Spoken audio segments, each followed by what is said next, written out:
بھائی اللہ تعالیٰ ان کو صحت و سلامتی عطا فرمائے۔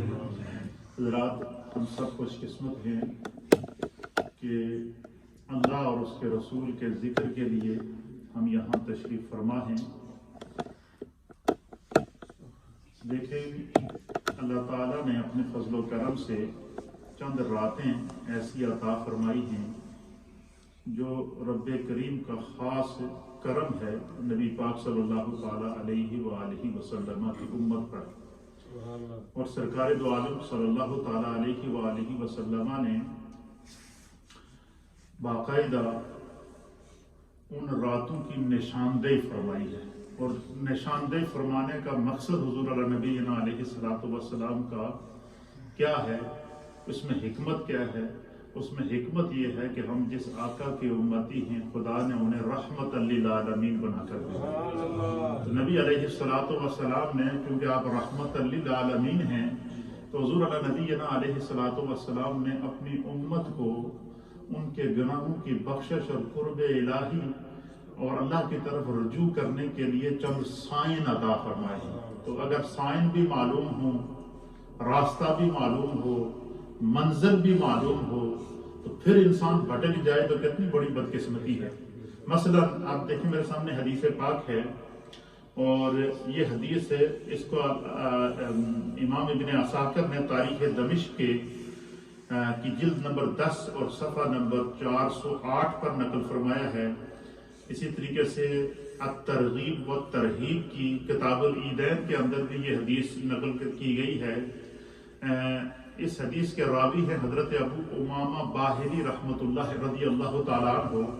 آپ بیان کرتے ہیں کہ حضور علیہ نبی علیہ الصلوۃ والسلام نے امت کو ترغیب دیتے ہوئے اس طرف امت کو تیار کیا، امت کی ذہن سازی کی کہ جب بھی وہ لمحات آئیں تو کوئی بندہ غافل نہ رہے۔ مثلا نبی پاک حدیث پاک کے اندر آتا ہے، حضور علیہ السلام نے فرمایا کہ 5 لیال لا ترد فیہن الدعوۃ۔ حضور علیہ نبی علیہ الصلوۃ والسلام نے فرمایا کہ 5 راتیں سال میں ایسی ہیں کہ جن میں کبھی بھی کسی کی دعا رد نہیں ہوتی۔ کیا فرمایا کہ 5 راتیں ایسی ہیں کہ اس میں اگر بندہ مومن غافل نہ ہو اور اللہ کی طرف رجوع کرے، سچی توبہ کرے، استغفار کرے، دعا کرے، تو فرمایا ان راتوں میں اللہ کبھی بھی اس کو نا امید نہیں لوٹاتا، اس کی دعا ضرور قبول ہوگی۔ پھر حضور علیہ نبی علیہ الصلوۃ والسلام نے ان 5 راتوں کی نشاندہی فرمائی ہے۔ سرکار دو عالم صلی اللہ علیہ وسلم نے فرمایا کہ اول لیلۃ من رجب، اللہ کے حبیب علیہ الصلوۃ والسلام نے فرمایا کہ رجب المرجب کے مہینے کی جو پہلی رات ہے، یکم ربیع الاول، چاند رات، ربیع الاول کے مہینے کی جو پہلی رات ہے، حضور کیونکہ یہ رجب کا مہینہ ہے، یہ حرمت والا مہینہ ہے، اور اس مہینے کے اندر اللہ کے حبیب علیہ الصلوۃ والسلام نے امت کو ترغیب دی ہے کہ یہ حرمت والا مہینہ ہے، اس مہینے سے اپنے آپ کو بندہ تیار کرے تاکہ رجب میں وہ اللہ کی طرف رجوع کرے، پھر اس کے بعد شعبان آئے اور شعبان کے مہینوں کے اندر کثرت سے استغفار کرے، تو پھر جو ہے وہ جب رمضان پائے تو اس کا دل، اس کی دل کی کھیتی، اس کی روح، اس کا دماغ، اس کا تصور، اس کی سوچ یہ بالکل تیار ہو رحمت کا لینے کے لیے، رحمت کی برسات لینے کے لیے تیار ہو۔ تو حضور نے فرمایا کہ ان 5 راتوں میں سے پہلی رات کون سی ہے؟ لیلۃ من رجب، رجب کی پہلی رات، اور دوسری کون سی رات ہے؟ فرمایا لیلۃ نصف من شعبان، فرمایا کہ شعبان المعظم کی جو 15ویں شب ہے، اللہ کے حبیب علیہ الصلوۃ والسلام نے فرمایا کہ اس شب کو اللہ کی رحمت پکار پکار کر بندوں کو اپنی طرف بلاتی ہے۔ اتنے اس خوبصورت انداز سے حضور نبی علیہ الصلوۃ والسلام نے نشاندہی فرما دی ہے۔ اسی لیے علماء اور محدثین نے لکھا ہے کہ سرکار کی سنت ہے کہ اس رات کے آنے سے پہلے اپنے آپ کو ذہنی طور پر تیار کرو۔ پھر وہ آپ نے نشاندہی فرمائی ہے، یہ بھی نشاندہی فرمائی ہے کہ اس رات کو کون کون سے بدبخت لوگ ہیں جن کی بخشش نہیں ہوتی، اس کی بھی آپ نے نشاندہی فرما دی تاکہ اس رات کے آنے سے پہلے نبی پاک صلی اللہ علیہ وسلم کی امت، چاہے وہ مرد ہوں یا خواتین ہوں، وہ اپنے آپ کو ذہنی طور پر تیار کر سکیں، وہ خدا کے ہو جائیں اور خدا کی رحمت سے معمور ہو جائیں۔ اور دوسری شب کون سی ہے؟ فرمایا لیلۃ الجمعہ، حضور علیہ السلام نے فرمایا کہ شب جمعہ. اب یہ دیکھیں شب جمعہ ہر ہفتے آتی ہے یا نہیں آتی ہے، لیکن ہمیں پتہ ہی نہیں، ہم غفلت میں گزار دیتے ہیں.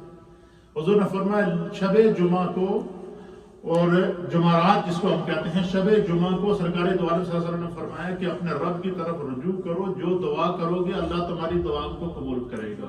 اور یہی وجہ ہے کہ ہمارے اکابرین اور محدثین نے لکھا ہے کہ جو ہے وہ بعض روایات کے مطابق ہر جمعرات کو جو ہمارے ہم سے پیارے بچھڑے ہوتے ہیں، والدین ہیں، عزیز و اقارب ہیں، خاندان کے نسل در نسل لوگ جو دنیا سے پردہ فرما جاتے ہیں، ان کی روحیں ہر جمعرات کو اپنے گھروں کی طرف متوجہ ہوتی ہیں، اپنی اولادوں کی طرف متوجہ ہوتی ہیں، اپنے خاندان کی طرف متوجہ ہوتی ہیں، اپنی سوسائٹی کی طرف متوجہ ہوتی ہیں. اس لیے اللہ کے حبیب نے فرمایا کہ شب جمعہ کو ضرور دعا کیا کرو، اپنے لیے بھی، اپنے مرحومین کے لیے بھی، تاکہ یہ دعا شب جمعہ کو کبھی ضائع نہیں ہوتی. تو آپ دیکھیں کہ ہم تو چھوٹے چھوٹے ہوتے تھے تو اپنے باپ دادا کو دیکھا کرتے تھے کہ وہ جمعرات کی جب آتی تھی نا تو وہ گھر میں فاتحہ کا اہتمام کرتے تھے، اور آج تک یہ سلسلہ جاری اور ساری ہے. تو پھر سرکار دو عالم صلی اللہ علیہ وسلم نے فرمایا کہ چوتھی لیلۃ الفطر، اللہ کے حبیب علیہ السلام نے فرمایا کہ چاند رات کو، عید الفطر یعنی ایک چاند جس دن عید کا چاند نظر آتا ہے، وہ جو رات ہے، فرمایا وہ رات بخشش کی رات ہے، مغفرت کی رات ہے، اس رات میں بھی غفلت نہ کیا کرو. لیلۃ النحر، فرمایا کہ یہ 10ویں کی جو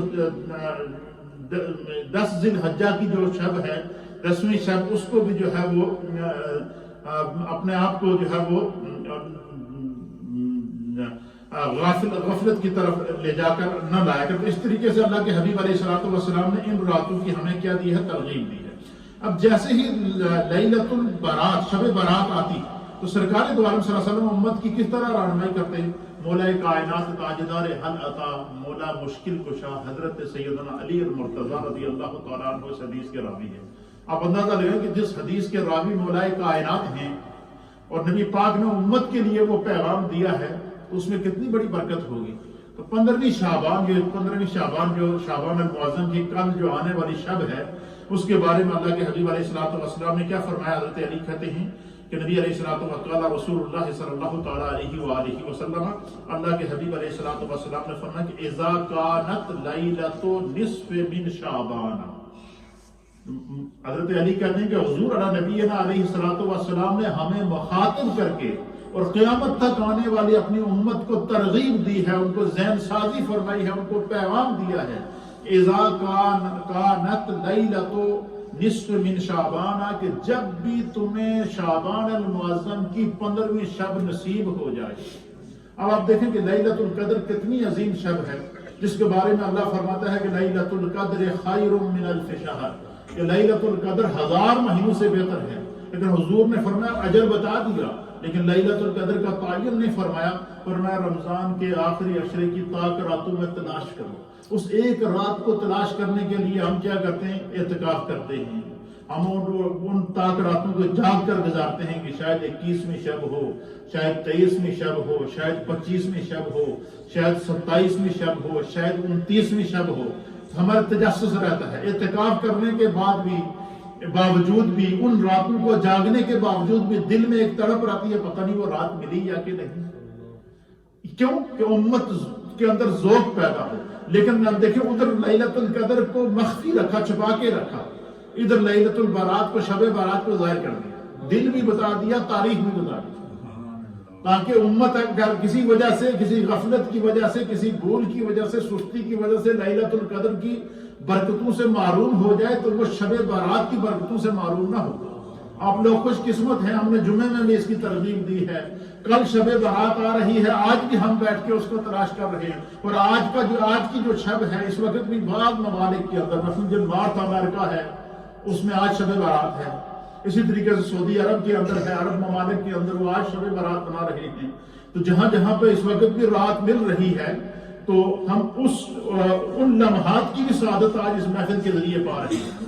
آپ خوش قسمت لوگ ہیں جو اس وقت یہاں بیٹھے ہیں. تو اللہ کے حبیب علیہ السلام نے فرمایا کہ جب بھی شعبان المعظم کی 15ویں شب آتی ہے تو سرکار کو صلی اللہ علیہ وسلم نے فرمایا کہ فقوموا لیلہا، حضور نے فرمایا کہ اس رات کو قیام کیا کرو، یعنی نوافل ادا کیا کرو، قضا نمازیں ادا کیا کرو، زیادہ سے زیادہ نمازیں ادا کیا کرو، اپنے رب کی طرف رجوع کیا کرو، قیام جتنا کر سکتے ہو، صلاۃ التسبیح اس کے اندر لازمی ادا کریں۔ اور کیونکہ قوموا لیلھا، حضور نے فرمایا کہ اس رات میں قیام زیادہ سے زیادہ کیا کرو۔ تو صلاۃ التسبیح جب ہم پڑھیں گے، اور صلاۃ التسبیح انڈیویجول طور پر پڑھنی چاہیے، اور صلاۃ التسبیح پڑھنے سے کیا ہو، صلاۃ التسبیح کے اندر لمبا قیام آتا ہے۔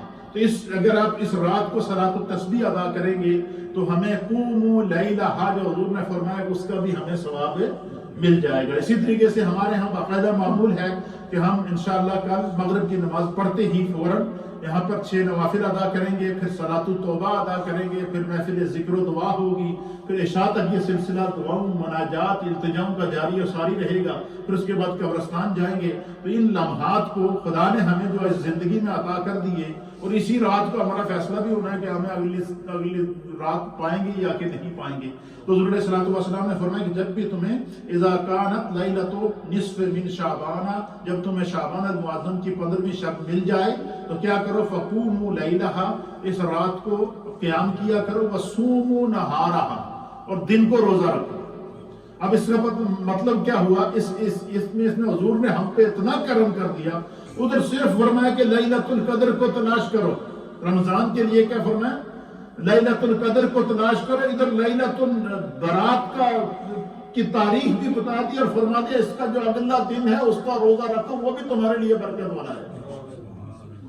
فرمایا کہ جب تمہیں شعبان المعظم کی 15ویں شب موصول ہو جائے، مل جائے، تو کیا کرو، اس میں رات کو قیام کرو اور دن کو کیا کرو، روزہ رکھو۔ کیوں؟ حضور نے فرمایا اس رات کی کیا برکت ہے۔ پھر آپ مجھے بتائیں کہ اس رات کا کیا عالم ہوگا جس کی فضیلت اللہ نے قرآن کے اندر بیان فرمائی ہے کہ فیہا یفرق کل امر حکیم۔ اللہ تعالیٰ اس رات کی فضیلت کو بیان کر رہا ہے، میرے مصطفیٰ اس حدیث کے اندر اس رات کو بیان کر رہے ہیں، صحابہ اکرام نے اس رات کا اہتمام کیا ہے، اولیاء کاملین نے اس رات کا اہتمام کیا ہے، نبی پاک کی امت 1400 سال سے اس رات کا اہتمام کرتے آ رہے ہیں۔ اس لیے جس شخص کو بھی زندگی میں یہ رات مل جائے، ہمیں اس رات کو غفلت سے گزارنا نہیں ہے۔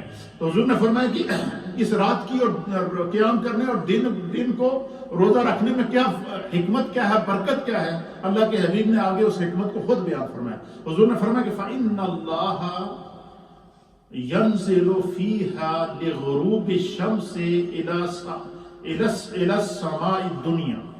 حضور علیہ الصلوۃ والسلام نے فرمایا کہ جیسے ہی شعبان المعظم کی 15ویں شب آتی ہے، اللہ تعالیٰ اپنی شان کے مطابق خود آسمان دنیا کے اوپر نزول اجلال فرماتا ہے، آسمان دنیا پر توجہ فرماتا ہے، آسمان دنیا پر اپنی شان کے مطابق خداوند قدوس نزول فرماتا ہے۔ اور کیا ہوتا ہے، فَيَقُولُ، اور خود رب کی طرف سے اعلان ہوتا ہے۔ اب دیکھیے، پہلے مصطفیٰ کریم نے فرما دیا، حضور فرماتے ہیں کہ اس رات کو پھر خود اللہ اعلان کرتا ہے۔ اور کیا اعلان کرتا ہے؟ اللہ فرماتا ہے، اَلَا مُسْتَغْفِرْ لِي فَأَغْفِرَ لَهُ۔ آج تواڈے وچ کوئی ایسا ہے جڑا اپنے گناہاں نوں یاد کر کے معافی مانگے اور میں اس کو معاف کر دے؟ یعنی پورا سال ہم دعائیں کرتے رہتے ہیں، معافیاں مانگتے رہتے ہیں، توبہ کرتے رہتے ہیں، استغفار کرتے رہتے ہیں، لیلۃ القدر کو تلاش کرتے رہتے ہیں، شبوں کو جاگ کر گزارتے ہیں، تلاوت قرآن میں گزارتے ہیں، عبادات میں گزارتے ہیں، لیکن آج کی جو شب ہے، شب برات، جس کو میرے مصطفیٰ کریم نے لیلۃ نصف من شعبان فرمایا ہے، حضور نے فرمایا کہ اس رات خدا کی رحمت آوازیں دیتی ہے، اور اللہ تعالیٰ فرماتا ہے کوئی مغفرت مانگنے والا کہ اس کو بخش دیا جائے۔ الا مسترزقن فارزقہ، حضور نے فرمایا کہ آج تواڈے وچ کوئی ایسا ہے جو رزق دی تلاش وچ ہو تو میں اس کو بے حساب رزق عطا کروں۔ اس پیغام کے اندر وہ لوگ، وہ نوجوان، وہ مائیں، وہ بہنیں، وہ بچیاں جو اچھی جاب کی تلاش میں ہیں، اچھی جاب کی جو تلاش میں ہے، ان کو سرکار نے خوشخبری دی ہے کہ جس کے پاس جاب نہیں ہے، اچھی جاب نہیں ہے، اچھی جاب چاہتا ہے، اچھا کاروبار چاہتا ہے، اچھی فیوچر کے اندر سیٹنگ چاہتا ہے، اپنی زندگی کی مشکلات کو آسانیوں کے اندر تبدیل کرنا چاہتا ہے، حضور نے فرمایا اس رات کو جاگ کر صلاۃ الحاجات پڑھو، پڑھنے کے بعد اپنے رب کو دل کھول کے مانگو کہ یا اللہ میرے کاروبار میں برکت عطا فرما، یا اللہ مجھے میری جو قابلیت ہے اس کے مطابق مجھے رزق عطا فرما، میری جو قابلیت ہے اس کے مطابق مجھے کیا عطا فرما، جاب عطا فرما، اور جو کام آپ کر رہے ہیں اور آپ چاہیں کہ اس میں اضافہ ہو، برکت ہو، کاروبار میں برکت ہو، حضور نے فرمایا یہ شعبان دی 15ویں شب ہے، اس میں اللہ تعالیٰ کو کاروبار واسطہ مانگو، رزق واسطہ مانگو، خدا دے آج رزق کے دروازے بھی کھلے ہیں، تھوڑے کاروبار دے دروازے بھی تھوڑے ہاتھے کھلے ہیں، ترقی دے راستے بھی تمہارے لیے کھلے ہیں، تمہارے برائٹ فیوچر کے راستے بھی تمہارے لیے کھلے ہوئے ہیں۔ فرمایا اس رات کو اللہ سے کثرت سے رزق حلال مانگو اور اللہ تعالیٰ سے بے حساب رزق مانگو۔ تو فرمایا کہ جو بندہ 15ویں شب کو اچھے رزق کی دعا کرے گا، اچھی جاب کی دعا کرے گا، اچھے کاروبار کی دعا کرے گا، فرمایا اللہ تعالیٰ کی طرف سے اعلان ہے کہ اس دے کاروبار میں برکت عطا کر دیتی جائے گی، اس دے رزق کے اندر برکت پیدا کر دی جائے گی۔ اور پھر فرمایا کہ الا مبتلی فا اعافیہا، حضور اللہ نبی علیہ السلام نے فرمایا کہ اللہ تعالیٰ فرماتے کہ آج شعبان دی جڑی 15ویں شب ہے، آج جس نو جڑی بھی تکلیف ہے اپنے رب نال شیئر کرو، آج تھوڑے دکھاں نو اللہ براہ راست سن رہا ہے، آج خدا کی طرف سے تمہارے دکھوں کا مداوع کیا جائے گا، آج اللہ کی طرف سے تمہاری تکالیف کو دور کیا جائے گا، اعلانیہ طور پر خدا کی طرف سے کہ جو کسی ابتلا میں مبتلا ہے، کسی پریشانی میں مبتلا ہے، کسی آزمائش میں مبتلا ہے، کسی دکھ میں مبتلا ہے، کسی تکلیف میں مبتلا ہے، کسی نہ کسی کو اولاد کی پریشانی ہے، کسی کو بچوں کی پریشانی ہے، کسی کو بچیوں کی پریشانی ہے، نبی پاک فرماتے ہیں کہ اللہ اعلان کرتا ہے کہ آج اپنے رب کے ساتھ کھل کر راز و نیاز دیاں گلاں کرو، تھوڑا رب تھوڑے دل کو بھی زیادہ قریب ہے، تمہاری سوچ سے بھی زیادہ قریب ہے، تمہارے تصور سے بھی زیادہ قریب ہے، تمہارے تخیل سے بھی زیادہ قریب ہے۔ اللہ اکبر، سبحان اللہ و بحمدہ۔ پھر فرمایا کہ الا قضا الا قضا الا قضا، حضور نے فرمایا کہ سورج کے غروب ہونے سے لے کر حتی یطلع الفجر، حضور نے فرمایا کہ یہاں تک کہ سورج طلوع ہو جاتا ہے، اللہ دی رحمت بندے نو بلاندی رہتی ہے، پکاردی رہتی ہے، آوازیں دیتی رہتی ہے۔ تو اس لیے میرے دوستو، میرے بزرگوں، یہ خداوند قدوس نے ہمیں موقع عطا فرمایا ہے۔ آخری چند باتیں جو آنے والی شب کے بارے میں، یہ بڑے غور سے سنیے گا تاکہ ہم جو ہے اپنی زندگی کے ان لمحات کو اپنے رب کی بارگاہ میں سیلیبریٹ کر سکیں۔ اور کس طریقے سے فرمایا کہ جب بھی بندہ اپنے رب کی طرف رجوع کرے، گناہوں کی طرف رجوع کرے، اللہ کی طرف جائے، تو علماء اور محدثین نے لکھا ہے کہ بعض گناہ وہ ہوتے ہیں کہ جن کا تعلق انسان کے باطن سے ہوتا ہے۔ کیا ہوتا ہے؟ جنہوں نے خفیہ گناہ کہتے ہیں، کیا کہتے ہیں؟ خفیہ گناہ، جنہوں نے بندہ اپنے سوائے نہیں جانتا۔ ہر بندہ جانتا ہے کہ میں یہ گناہ کیتا ہے، دوسرا نہیں جانتا، لیکن اللہ کو وہ چیز پوشیدہ نہیں ہے۔ فرمایا بعض گناہ وہ ہوتے ہیں جو انسان کے باطن سے ہوتے ہیں، مثلا کسی کی بدگمانی کرنا، کسی سے حسد کرنا، کسی سے بغض کرنا، اور اسی طریقے سے تکبر کر لینا، پھر اسی طریقے سے جو ہے وہ کہ دل کے اندر کسی کے بارے میں جو ہے وہ نفاق کو پیدا کر لینا۔ اور فرمایا یہ وہ باطل رذیل گناہ ہیں کہ جو انسان کے ذہن اور تصور اور دل کے اندر پائے جاتے ہیں۔ فرمایا جب اس رات کو خدا سے معافی مانگنے کے لیے بیٹھو نا، تو سب سے پہلے اپنے ان گناہوں کو سامنے رکھو جو تمہارے دل کے اندر چھپے ہوئے، جن کا علم تمہیں ہے اور تمہارے رب کو۔ کتنی بڑی باریک بات ہے۔ اس طرح نبی پاک صلی اللہ علیہ وسلم نے اپنی امت کی کیا کی ہے؟ رہنمائی کی ہے، ذہن سازی فرمائی ہے۔ فرمایا کہ جب بھی شعبان کی 15ویں شب آئے تو جب اپنے رب کی طرف رجوع کرو تو سب سے پہلے ان گناہوں کو یاد کر کے سچی توبہ کرو جو تمہارے دل، دماغ اور سوچ اور تصور نے کیے ہیں، جن کا کسی دوسرے کو پتہ نہیں لیکن تمہیں پتہ ہے۔ سانوں پتہ ہے کہ ساڈے کول وہ گناہ ہوئے ہیں۔ تو فرمایا کہ جب بھی گناہ کی معافی مانگو تو اپنے باطن کی گناہوں کی پہلے معافی مانگو. ذہن کے اندر پائے جانے والے جو وسوسے ہیں، بری سوچیں ہیں، برے خیالات ہیں، برے تصورات ہیں، برے تخیلات ہیں، وہ سارے تو پہلے انہوں نے صاف کرو. اچھا، اس کی مثال دی ہے حضرت جلال الدین رومی رحمۃ اللہ تعالیٰ علیہ نے. امام جلال الدین رومی رحمۃ اللہ علیہ. دیکھیں جو اولیاء اللہ ہوتے ہیں ان کو اللہ تعالیٰ نے بڑا آپ فرماتے ہیں کہ دیکھو یہ جب اللہ موقع دیتا ہے نا، یہ شب برات کو، لیلۃ القدر کو اور مختلف راتوں کو کہ بندے کی بخشش ہو، تو فرمایا کہ بخشش سے پہلے بندے کو کیا کرنا چاہیے؟ اپنے گناہوں کی توبہ کرنے سے پہلے کیا کرنا چاہیے؟ فرمایا سب سے پہلے اپنے باطن کو صاف کرے، دل کے گناہوں کو صاف کرے. اس کی وجہ آپ نے مثال دی. مولانا روم فرماتے ہیں کہ دنیا کی مثال ہی لے لو. فرمایا جڑا بندہ اپنے گھر نوں رنگ کراندا ہے، کوئی بندہ جب اپنے گھر نوں رنگ کراندا ہے، جو رنگ ساز ہوتا ہے، رنگ کرنے والا ہوتا ہے، پینٹر جس کو بولتے ہیں، تو جب اس کو آپ کہتے ہیں کہ میرے گھر کا رنگ کرو، تو وہ یہ نہیں کرے گا اگر رنگ آئے گا تو جو پہلے رنگ لگا ہوا اسی کے اوپر آ کر جو ہے جھاڑ پھیرنا شروع کر دے گا. نہیں، مولانا روم رحمۃ اللہ علیہ فرماتے ہیں کہ وہ رنگ ساز کیا کرے گا؟ جڑا پہلے دیوار سے پرانا رنگ لگے اس میں کھرچے گا، کھرچنے تو بعد اس میں صاف کرے گا، پھر او دے اوتے ریگمال مارے گا تاکہ جڑا پرانا رنگ جمیا ہے وہ اتر جائے. تو پھر اس کے بعد وہ پھر کیا کرتا ہے؟ پھر ایک اس کے اوپر جب ایک دفعہ کلر کرتا ہے، پھر اس کے اوپر دوسرا وہ کرتا ہے، پھر اس کے بعد تیسری انداز میں حاصل کرتا ہے. پھر وہی دیوار جو پہلے کالی تھی یا میلی تھی، کچیلی تھی، اور دور سے چمکتی ہوئی نظر آتی ہے. اس لیے فرمایا کہ جب بھی بندہ 15ویں شعبان کی شب کو اپنے رب کی طرف سچے گناہوں کی توبہ کے لیے بیٹھے، تو فرمایا کہ دل دی جڑی گناہاں دی کائی ہے اس توبہ دے پانی نال اس نو پہلے صاف کر لے، استغفار دے پانی نال اس زنگ نو دور کر لے، اپنے رب دے نال سچی توبہ کرنے نال اس دل کی کائی کو، دل کے زنگ کو، دل کے میل کو دور کر کے. فرمایا جب تم اپنے رب کی بارگاہ میں 15ویں شعبان کو قیام کرو گے، تلاوت کرو گے، سجدے کرو گے، عبادات کرو گے، ذکر کرو گے، گڑ گڑا کر دعائیں کرو گے، تو فرمایا دل تو پہلے سے استغفار سے صاف ہو جائے گا، تو پھر وہ چمک جائے گا. پھر اسی دل کو جب وہ اللہ نے فرمایا کہ جب میرے صحابہ میرے محبوب کی بارگاہ میں بیٹھتے تھے تو حضور علیہ الصلوۃ والسلام ان پر جب نظر کرم فرماتے وَيُعَلِّمُهُمُ الْكِتَابَ وَالْحِكْمَةَ، حضور علیہ السلام ان کو کتاب اور حکمت کی تعلیم دیتے.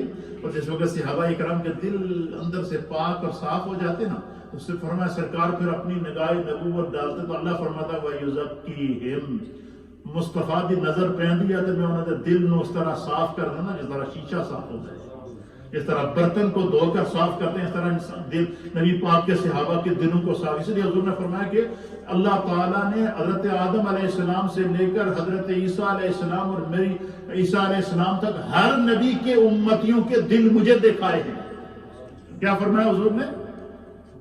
کہ اللہ تعالیٰ نے حضرت آدم علیہ السلام سے لے کر عیسیٰ علیہ السلام کے تک نبیوں کے تمام امتیوں کے دل مجھے دکھائے ہیں. اور پھر حضور فرماتا پھر اللہ نے میرے صحابہ کے مجھے دل دکھائے ہیں. فرمایا 1.25 انبیاء دے صحابہ دے دل ایک طرف ہیں، تو میرے صحابہ دے دل ایک طرف ہیں جن کو میں نے اپنی نگاہ سے پاک کر دیا، جن کو خدا نے فرمایا وَيُعَلِّمُهُمُ الْكِتَابَ وَيُزَكِّيهِمْ کہ اللہ نے ان کے دلوں کو پاک کر دیا. تو آپ فرماتے ہیں کہ پہلے گناہ کی معافی مانگنے سے پہلے اپنے دل کی صفائی کا ارادہ کر لیں، دل کی صفائی کی نیت کر لیں، اور اپنے دل کے اندر جو سوچ تصور اور تخیل کے گناہ ہیں ان کو دور کریں.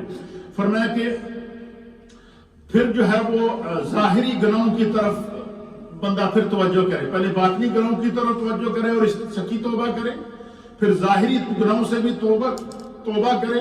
پھر آپ فرماتے ہیں کہ پھر اس طرح حسد، بغض، ریاکاری، کینہ، غرور، شماتت، بدگمانی اور جس طرح کے وہ انسان سے ظاہری گناہ ہوئے ہیں جس سے دوسروں کو اذیت پہنچی ہے، فرمایا کہ ان گناہوں سے سچی توبہ بھی کرے، اور اگر اس کے عمل سے کسی کو تکلیف پہنچی ہوئی ہے، کسی کو دکھ پہنچا ہوا ہے، کسی کا دل دکھا ہوا ہے، تو فرمایا اس کو ازالہ کرنے کی کوشش کرے.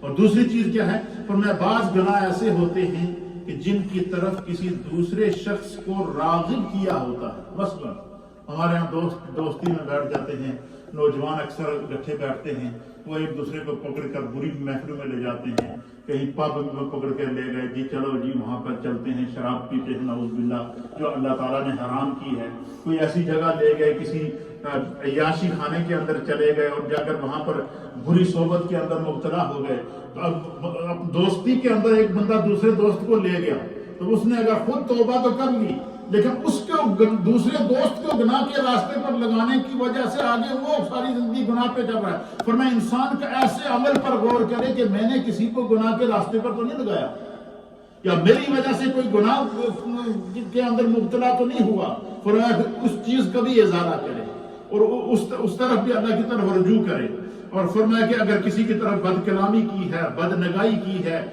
فاش قسم کے جو وہ اس سے کوئی اس طرح کا گناہ سرزد ہو گیا ہے، یا بے حیائی یا عریانی یا فحاشی یا زناکاری کسی بھی قسم کا عمل اس سے سرزد ہوا ہے، یا اس نے یا کسی کو اپنی دوستی یاری میں لے کر اس برے کام کی طرف اس کو لگا کر آ گیا ہے، فرمایا ان تمام امور کا ازالہ بھی کرے اور سچی توبہ بھی کرے۔ اللہ تعالیٰ نے اس کے لیے توبہ کا دروازہ کھلا رکھا ہے۔ اور تیسری چیز کیا ہے؟ فرمایا بعض گناہ پوشیدہ ہوتے ہیں اور بعض اعلانیہ ہوتے ہیں۔ مثلا اعلانیہ گناہ بھی بعض لوگ کرتے ہیں جس کو فسق کہتے ہیں، اعلانیہ گناہ۔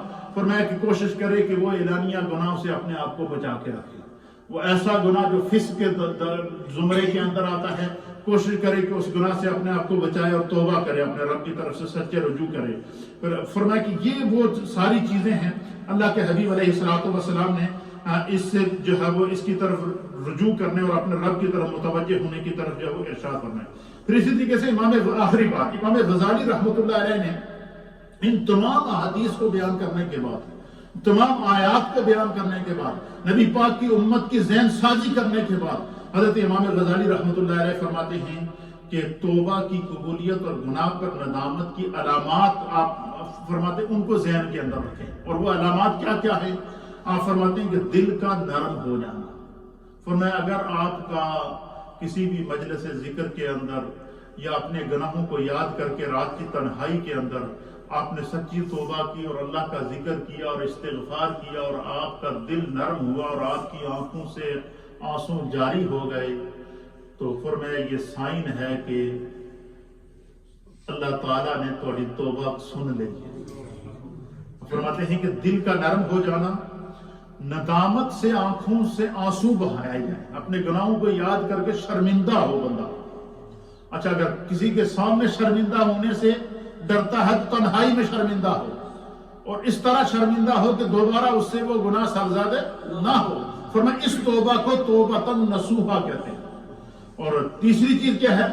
آپ فرماتے ہیں کہ توبہ کرنے والوں کے ساتھ بیٹھو، جب اجتماعی توبہ ہو رہی ہو، اجتماعی محفل ذکر ہو رہی ہو، اجتماعی طور پر جو وہ اللہ کی طرف رجوع کر کے لوگوں کو ترغیب دی جا رہی ہو، ورنہ اس طرح کا کوئی بھی تمہیں بلاوا آئے تو اس مجلس میں ضرور بیٹھا کرو، کیونکہ اجتماعی عبادت میں انفرادی عبادت کی بنسبت زیادہ ثواب ہوتا ہے۔ مثلا ہم پر اللہ تعالیٰ نے دن رات میں کتنی نمازیں فرض کی ہیں؟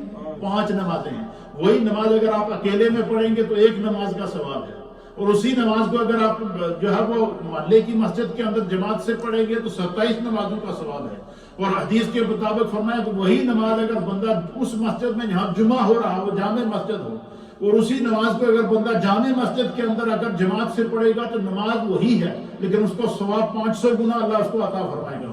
اور فرمایا وہی نماز اگر بندہ جا کر جو وہ مسجد اقصیٰ کے اندر ادا کر لے تو نماز وہی ہے، اور اس کو نسبت کی وجہ سے، کیونکہ وہاں انبیاء کا مسکن ہے، انبیاء کی سجدہ گاہ ہے، مقدس سرزمین ہے، اس سرزمین پر بندہ اگر وہی نماز ادا کرے گا تو نماز وہی ہے، نسبت کی وجہ سے 25,000 نمازوں کا ثواب ملے گا ایک نماز کا۔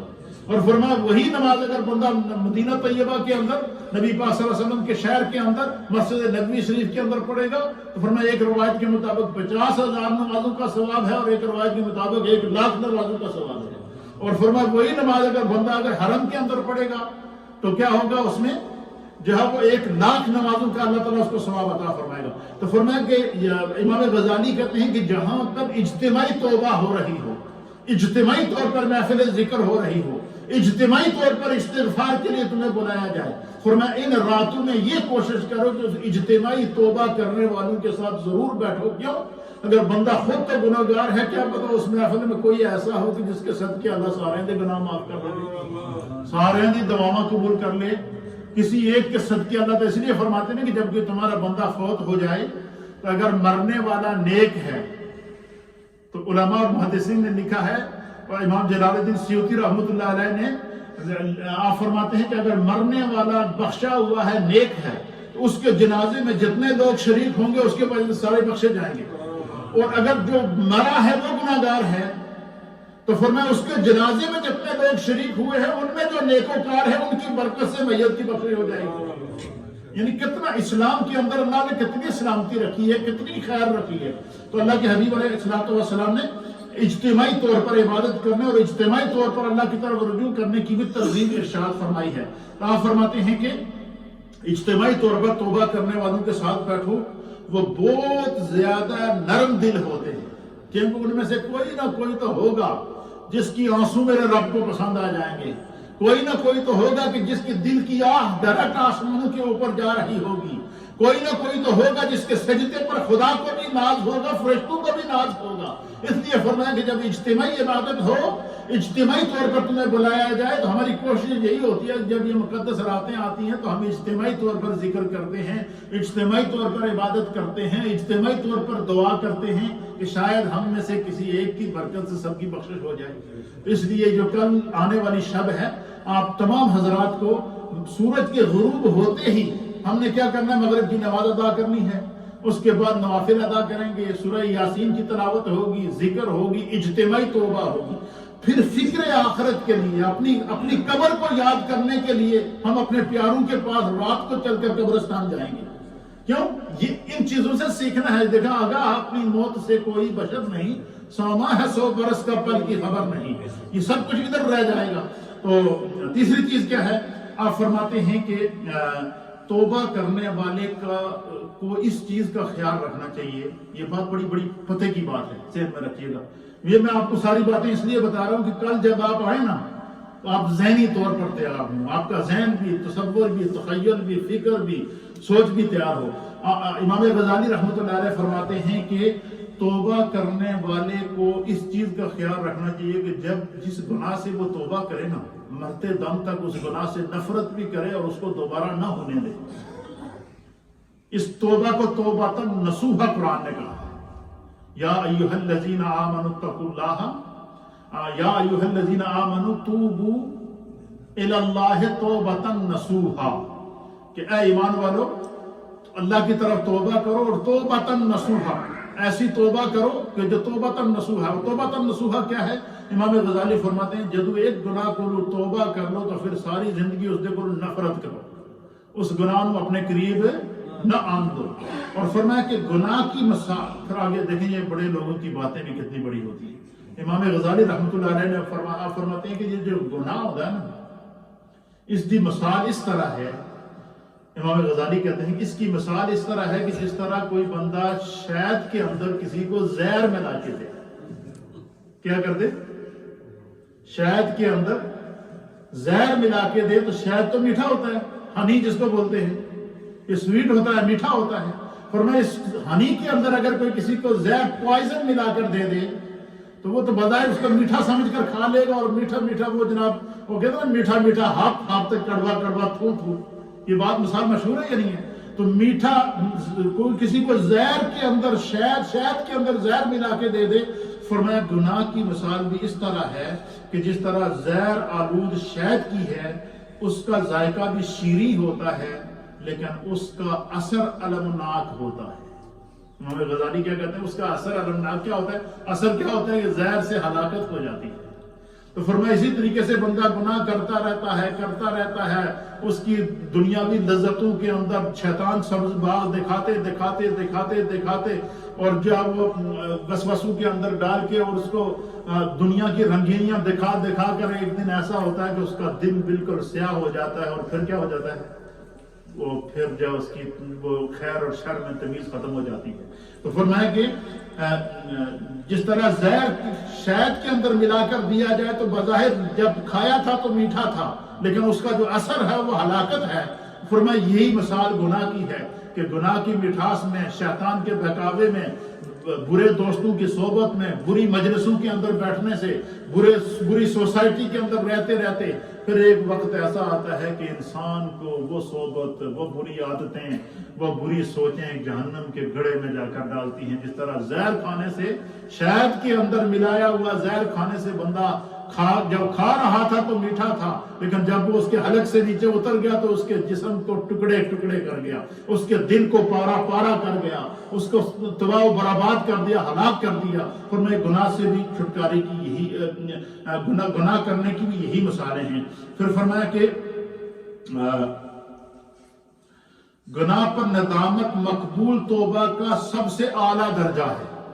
امام غزالی کیا فرماتے ہیں کہ اپنے گناہ پر شرمندہ ہونا، اپنے گناہ کو یاد کر کے آنسو بہانا، اپنے گناہ کو یاد کر کے اپنے رب کی طرف رجوع کرنا اور اپنے اس گناہ کو دوبارہ نہ کرنا. فرمایا گناہ پر ندامت کا اظہار کرنا، گناہ پر شرمندہ ہونا، فرمایا کہ یہ مقبول توبہ کی علامت ہے. اور یہ جس شخص کو نصیب ہو جائے، فرمایا کہ اس کے عمل کے اندر، اس کے قول کے اندر، اس کے کردار کے اندر، اس کی صحبت کے اندر خدا اثر رکھتا ہے. وہ جب بولتا ہے تو اس کی بات اس لیے ڈاکٹر علامہ محمد اقبال نے کیا فرمایا تھا کہ دل سے جو بات نکلتی ہے اثر رکھتی ہے، پر نہیں طاقت پرواز مگر رکھتی ہے. اور پھر اللہ تعالیٰ نے بھی قرآن فرقان مجید کے اندر جو ہے وہ سورہ ہود کی آیت نمبر 14 کے اندر ارشاد فرمایا کہ جو یہ جو نیکیاں ہوتی ہیں کہ ان الحسنات یذہبن السیئات. فرمایا یہ جو نیکیاں ہوتی ہیں، جس کو نیکیوں کی عادت پڑ جائے نا، ان نیکیوں میں اللہ نے اتنا اگر زہر میں اثر رکھا تو نیکی میں بھی تو اثر ہے نا. اگر گناہ کے اثرات سے تباہی اور ہلاکت اور آگ ہے تو نیکی کے اندر بھی تو اللہ نے بہت نور رکھا ہے نا.